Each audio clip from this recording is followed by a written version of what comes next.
Hello students. तो आज जो हम अपना टॉपिक स्टार्ट करने जा रहे हैं that is DNA replication. DNA की रेप्लिकेशन का प्रोसेस है वो क्या होता है, उसमें कौन कौन से एंजाइम्स इन्वॉल्व होते हैं वो सब पढ़ेंगे स्टेप बाय स्टेप। तो सबसे पहले हमें पता होना चाहिए व्हाट इज़ रेप्लिकेशन। रेप्लिकेशन होती क्या है, ठीक है। The process of formation of replica. Replica mean copy. DNA से डीएनए की कॉपी, डीएनए से डीएनए की कॉपी बनने के प्रोसेस को हम क्या बोलते हैं, DNA replication. As we all know that there were two scientist, Watson and Crick. दो साइंटिस्ट थे जिन्होंने हमें क्या बताया कि हमारा जो जेनेटिक मटेरियल है डीएनए, उसका जो स्ट्रक्चर है that is double helical structure है। और जब उन्होंने स्ट्रक्चर को डिस्कवर कर लिया, फाइंड आउट कर लिया, तो उन्होंने अपना जो उन्होंने अपना स्टार्ट किया काम जिस पे दैट वाज रेप्लिकेशन, की जो उसकी रेप्लिकेशन है वो कैसे होती है, ठीक है। तो जब वो रेप्लिकेशन पे अपनी स्टडी कर रहे थे तो उनको पता चला जो रेप्लिकेशन का प्रोसेस है that is semi conservative. Semi conservative means for example देखो, ये आपका क्या है, पेरेंट स्ट्रैंड है जो ब्लैक में है, पेरेंट डीएनए है। तो जब रेप्लिकेशन होती है तो इसकी अनबाइंडिंग होती है और ये एक फॉक के स्ट्रक्चर में डेवलप हो जाता है। तो और जो आपका न्यू स्ट्रैंड बनता है वो जो रेड कलर का शो हो रहा है that is your new strand. तो इस स्ट्रैंड के साथ भी एक न्यू स्ट्रैंड बनेगा और ये वाले जो सिंगल स्ट्रैंड है इसके साथ भी न्यू स्ट्रैंड बनेगा। तो जो आपके दो न्यू डीएनए कॉपीज़ बनी उसमें जो आधा होगा वो पेरेंट से होगा और आधा होगा वो न्यू होगा, ठीक है।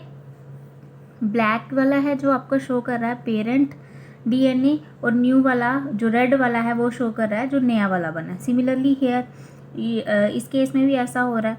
तो ये था कि सेमी कंजर्वेटिव प्रोसेस होता है, जो रेप्लिकेशन है वो क्या है, सेमी कंजर्वेटिव प्रोसेस। तो इस जो कॉन्सेप्ट को प्रूव किया था मिसेल्सन एंड स्टॉल, जो मैंने अपनी फर्स्ट वीडियो में आपको बताया कि उन्होंने क्या एक्सपेरिमेंट किया था। तो ये मिसेल्सन एंड स्टॉल ने क्या किया था, वेरीफाई किया था कि डीएनए की रेप्लिकेशन जो है वो क्या है, सेमी कंजर्वेटिव इन नेचर है। तो डीएनए की रेप्लिकेशन के जो प्रोसेस में जो मेन एंजाइम है that is DNA dependent DNA polymerase. तो एक जो आपका स्ट्रैंड है उसी को देख के दूसरा स्ट्रैंड बनेगा। तो इस डीएनए पे डिपेंड होके जो आपका डीएनए पॉलीमरेज, जो पॉलीमराइजेशन हो रही है न्यूक्लियोटाइड्स की, ठीक है। तो इसलिए उस एंजाइम को हम क्या बोलते हैं, डीएनए डिपेंडेंट डीएनए पॉलीमरेज। तो इसकी जो एक्शन की डायरेक्शन है that is 5 prime end to 3 prime end, ठीक है। तो अगर ई कोलाई एक बैक्टीरिया है जो उसका हमने साइज़ देखा है जेनेटिक मटेरियल का डीएनए का 4.6 इंटू 10⁻⁶ बेस पेयर है उसका साइज़। तो उसकी जो रेप्लिकेशन में टाइम लगता है दैट इज़ 18 मिनट्स का टाइम लगता है। तो अप्रॉक्सीमेटली 2000 बेस पेयर पर सेकेंड में क्या होते हैं, एडअप होते हैं। 2000 बेस पेयर एक सेकेंड में क्या हो जाते हैं, एडअप हो जाते हैं। तो इससे हमें क्या पता चलता है, जो रेप्लिकेशन है it is very fast and accurate process. एक तो ये फास्ट है, दूसरा क्या है, ये एक्यूरेट है। तो अगर एक्यूरेट नहीं हो तो क्या हो जाती है, म्यूटेशन। तो म्यूटेशन होगी तो हमें पता है कि जो हमारा जेनेटिक मटेरियल है वो क्या है, ब्लूप्रिंट ऑफ आवर बॉडी, हमारी बॉडी का क्या है, ब्लूप्रिंट है। तो अगर जेनेटिक मटेरियल में ही आपकी क्या आ जाएगी, म्यूटेशन या चेंज आ जाएगी, तो जो हमारा होल बॉडी का ब्लूप्रिंट है वो पूरा का पूरा क्या हो जाएगा, चेंज हो जाएगा, ठीक है। अब देखो ORI ये क्या है, origin of replication. The point जहाँ से आपकी रेप्लिकेशन का प्रोसेस स्टार्ट होता है उसे हम बोलते हैं ओरिजिन ऑफ रेप्लिकेशन, ठीक है। तो एस फेज में क्या होता है, आपकी डीएनए रेप्लिकेशन का प्रोसेस जो होता है सेल साइकिल के एस फेज में होता है, जो आपने पढ़ा होगा। नेक्स्ट देखो, आपकी बुक में एक टर्म दी गई है पॉलीप्लॉइडी। पॉलीप्लॉइडी क्या होता है, देखो आपका जो सेल है उसमें न्यूक्लियस है, उसमें जेनेटिक मटेरियल है। तो ये जेनेटिक मटेरियल क्या बना रहा है, डीएनए अपनी कॉपी बना रहा है, ठीक है। तो अगर फर्दर इसकी साइटोप्लाज्म की जो है वो डिवीज़न नहीं होगी तो ये क्या है, पॉलीप्लॉइडी हो जाएगी। गैमीट के केस में लोग वो क्या होते हैं, हैप्लाइड होते हैं, ठीक है। तो हैप्लाइड अगर डीएनए ने अपनी कॉपी बनाई, उसके बाद साइटोप्लाज्म की डिवीज़न नहीं हुई, तो एक गैमीट आया 2n, दूसरा आया n, तो जो आपका ऑर्गेनिज्म बनेगा that will be 3n, triploid बन गया। तो आपकी जो पॉलीप्लॉइडी है प्लांट्स में ऐसे होती है, ठीक है। तो नेक्स्ट है आपका डीऑक्सीराइबो न्यूक्लियोसाइड ट्राइफॉस्फेट। ये क्या होते हैं, ये एक तो ड्यूल नेचर का है इनका, एक तो ये एज अ सबस्ट्रेट एक्ट करेंगे, सबस्ट्रेट मीन इनको लेके क्या है, पॉलीमराइजेशन होगी, ठीक है। और दूसरा ये है कि ये टर्मिनल जो अपने फॉस्फेट ग्रुप्स होंगे उनको ब्रेक करके एनर्जी प्रोवाइड करेंगे। ये देखो, अगर ऐसे देखो स्ट्रक्चर इनका, ठीक है, यहाँ पे लगा आपका नाइट्रोजिनस बेस, यहाँ पे लगे आपके फॉस्फेट, ट्राइफॉस्फेट है, तो ये वाली जो बॉन्ड है ब्रेक होके क्या देती हैं, लॉट ऑफ एनर्जी प्रोवाइड करती हैं, ठीक है। अब देखो नेक्स्ट स्टेप बाय स्टेप देखेंगे हम डीएनए रेप्लिकेशन की। अब देखो फर्स्ट स्टेप है एक्टिवेशन ऑफ डीऑक्सीराइबो न्यूक्लियोटाइड्स। तो सबसे पहले जो आपके न्यूक्लियोसैप मतलब कि न्यूक्लियस में deoxy adenosine monophosphate, deoxyguanosine monophosphate, deoxycytosine monophosphate, deoxythymidine monophosphate जो हैं ये प्रेजेंट होते हैं फ्री फॉर्म में। तो इनको कन्वर्ट किया जाता है into triphosphate form by an enzyme phosphorylase and in the presence of ATP.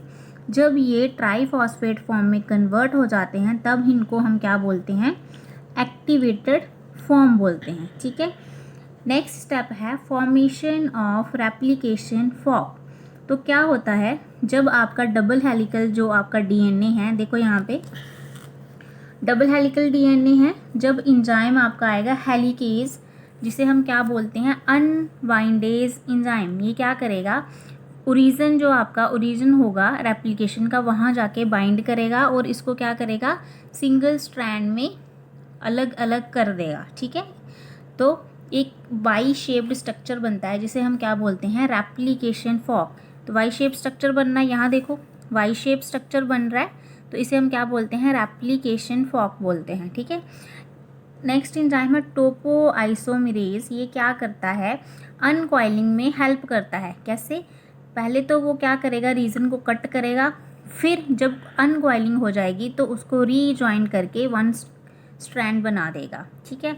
Next है आपके सिंगल स्ट्रैंडेड बाइंडिंग प्रोटीन्स। ये क्या करते हैं, ये देखो रेड कलर के जो सर्कुलर हैं, these are the single stranded binding proteins. ये क्या करते हैं, जो आपकी सिंगल स्ट्रैंडेड चेन है उनको स्टेबलाइज करके रखते हैं ताकि वो फिर से क्वाइलिंग ना कर सके, ठीक है। अगर फिर से क्वाइलिंग हो जाएगी तो रेप्लिकेशन का प्रोसेस नहीं होगा, ठीक है। नेक्स्ट है आपका सिंथेसिस ऑफ आरएनए प्राइमर। तो आरएनए प्राइमर क्या होता है, एक सीक्वेंस ऑफ क्या शॉर्ट चेन होती है किसकी, आरएनए की, short chain of RNA, small sequence of RNA होता है, जिसे कौन सिंथेसाइज करता है, एंजाइम प्राइमेस, ठीक है। नेक्स्ट है base pairing, H bond between basis जो होती है वो कौन करवाता है, पायरोफॉस्फेटेज एंजाइम। जो क्या है, इस प्रोसेस के लिए आपको एनर्जी चाहिए होती है एच बॉन्ड बनाने के लिए, तो ये एंजाइम क्या करता है, एनर्जी प्रोवाइड करता है ताकि आपके बेसिस के बीच में एच बॉन्ड्स बन सके। नेक्स्ट है आपका फॉर्मेशन ऑफ न्यू स्ट्रैंड, ठीक है। अब क्या है, आपका स्ट्रैंड ओपन अप हो गया, तो आपने क्या करना है, अब न्यू स्ट्रैंड बनाना है। तो जो आपका डीएनए पॉलीमरेज थर्ड है, ठीक है, थर्ड क्या करता है, ये कैटलाइज करता है ग्रोथ ऑफ द चेन, लेकिन इनिशिएशन ये स्टार्ट नहीं कर सकता। इसके लिए हमें क्या चाहिए होता है, आरएनए प्राइमर। आरएनए प्राइमर यहाँ पे लगेगा, ठीक है।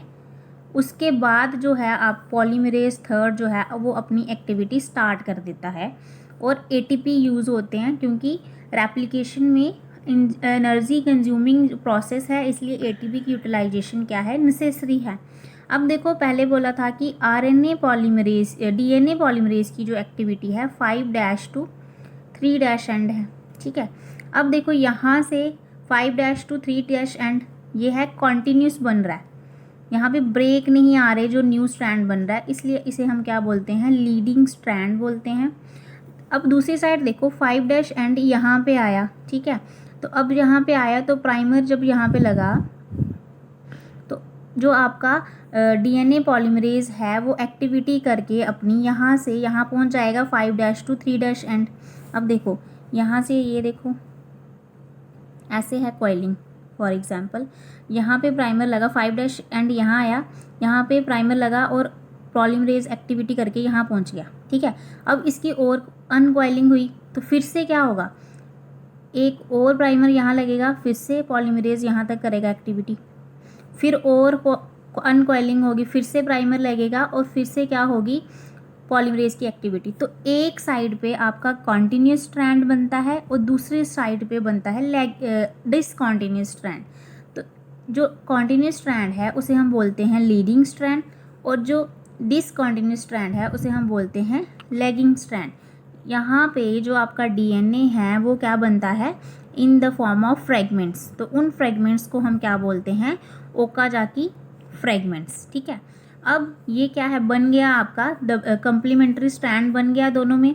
तो अब क्या आएगा, जो लाइगेज होगा वो क्या करेगा, इस प्राइमर को हटाएगा और यहाँ पे न्यूक्लियोटाइड्स लगा देगा।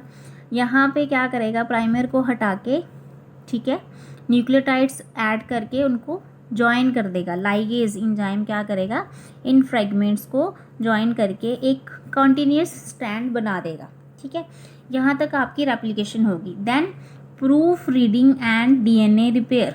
तो जब अगर कोई मिस्टेक हो गई हो, जैसे आपको पता है सी के साथ जो है आपका जी एडअप होता है, ठीक है। अगर जी की जगह मान लो यहाँ पे ए हो गया तो क्या करेगा, न्यूक्लियस एंजाइम क्या करेगा, कट लगाएगा, ठीक है, और इनको रिमूव कर देगा जो गलत लगे हैं। तो फिर क्या करेंगे, डीएनए पॉलीमरेज फर्स्ट जो है वो सही वाला न्यूक्लियोटाइड क्या करेगा, ऐड करेगा, ठीक है। उसके बाद लाइगेज क्या करेगा, जो कट्स होंगे उनको ज्वाइन करके फिर से जो है आपका कॉन्टिन्यूस स्ट्रैंड बना देगा। अब देखो ये स्ट्रैंड क्या है, इनकी कॉइलिंग नहीं हुई है। Then coiling of double strand.